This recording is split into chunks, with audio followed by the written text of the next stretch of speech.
பஞ்சாப் அணிக்கு எதிரான போட்டியில் சென்னை அணி போராடி தோற்ற நிலையில் முன்னாள் அமைச்சர் ஜெயக்குமார் தனது இன்ஸ்டாகிராம் பக்கத்தில் லப்பர் பந்து திரைப்பட காட்சிகளை பகிர்ந்துள்ளார்.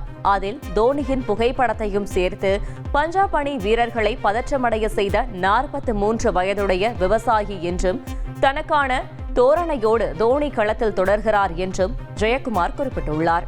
பஞ்சாப் அணிக்கு எதிரான போட்டியில் சென்னை சூப்பர் கிங்ஸ் அணி 18 ரன்கள் வித்தியாசத்தில் தோல்வியடைந்தது. சென்னை அணி தொடர்ச்சியாக 4 போட்டிகளில் தோல்வியை தழுவிய நிலையில் ரசிகர்கள் தெரிவித்த கருத்தை கேட்கலாம். முன்னாடி கம்பேர் பண்ணும்போது இப்போ வந்து பார்த்தீங்கன்னா 200+ நம்ம ரன் அடிச்சிருக்கோம். ஸோ அட் சேம் டைம் வந்து பார்த்தீங்கன்னா எல்லாருமே வந்து தோனி மேலே ப்ரெஷர் போகிறது ஃபஸ்ட்டு நிறுத்திட்டு அவங்க ரோலை பண்ணாங்கன்னா நம்ம கண்டிப்பாக சிஎஸ்கே நெக்ஸ்ட்டு வர அப்கமிங் மேட்சஸ் ஒரு 9 மேட்சஸ் இருக்கு இல்லையா, அதில் கண்டிப்பாக நம்ம சான்சஸ் இருக்குது நம்ம ஜெயிக்கிறதுக்கு. ஃபீல்டிங் முக்கியமாக இருந்துச்சுன்னா சார் நம்ம மேட்ச் ஜெயிக்க முடியும். மிடில் ஆர்டர் பிளேயர்லேயும் ரொம்ப ஒரு வீக்னஸ் இருக்குது சார். மிடில் ஆர்டர் பிளேயரில் ஒரு நல்லா ஆடினாங்கன்னா கண்டிப்பாக நம்ம ஜெயிச்சிக்கலாம் சார்.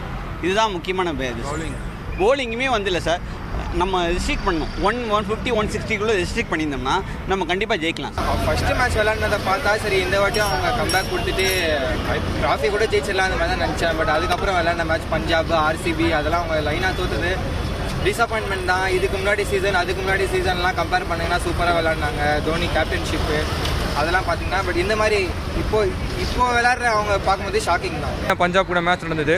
நம்ம பவுலர்ஸ் போட்டு பிரித்து மேய்ஞ்சிட்டாங்க. இப்போ இறங்குறாங்க பார்த்தீங்கன்னா தூபே அவுட் ஆனதுக்கப்புறமா ஒரு டைம் இருந்து 2 ஓவர் நம்ம வேஸ்ட் பண்ணோம். அந்த ஓவர் நம்ம கொஞ்சம் டேக் ஓவர் பண்ணியிருந்தால் கண்டிப்பாக இந்த மேட்ச் ஜெயிச்சிருக்கலாம். ஸோ இந்த மேட்ச் ஒரு கம்பேக் மாதிரி எஃபர்ட் கொடுத்துருக்காங்க. ஸோ நெக்ஸ்ட் மேட்ச் வந்து எக்ஸ்பெக்ட் பண்ணுறோம் ஜெயிப்போன்னு. என்ன ஒன்று பவர் பிளே நல்லா இன்டென்ட் காமிச்சாங்க. போலிங் சுத்தமாக வேஸ்ட்டுங்க. எதிர் டீமில் வரவங்க நல்லா போட்டு போகிறாங்க. நம்ம டீம் ஏன் இந்த மாதிரி பண்ணுறாங்கன்னு தெரியலங்க. ஒரு நல்ல போலரை பிக் பண்ணலாம். இன்னமும் அதே வயசான பிளேயரை வச்சு ஆடி தான் வேஸ்ட்டுங்க. கண்டிப்பாக நம்ம வந்து பேட்டிங் ஸ்டார்டிங் ஓப்பனிங்கை வந்து இம்ப்ரூவ் பண்ணி ஆகணும்.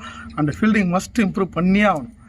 அதை இம்ப்ரூவ் பண்ணால் மட்டும் தான் நம்மளால் ஜெயிக்கவே முடியும். இல்லைன்னு வச்சுக்கலாம் மிகப்பெரிய ஒஸ்ட் ஆகிடும் சிஎஸ்கே. ஃபீல்டிங் இம்ப்ரூவ் பண்ணுறதை சேம் தான். பவர் பிளேயில் இது பண்ணலாம். ருத்ராஜ் கேப்டன்சி ரொம்ப ஸ்ட்ரகிள் பண்ணுறாரு. இன்னும் கொஞ்சம் ரோப் பண்ணி வந்தாங்கன்னா இன்னும் கொஞ்சம் நல்லாயிருக்கும். கொஞ்சம் சப்போர்ட்டாக இருக்கும். தந்தி டிவியை உங்கள் கேபிள் டிவி ஆபரேட்டரிடம் இலவசமாக கேட்டு பெறுங்கள்.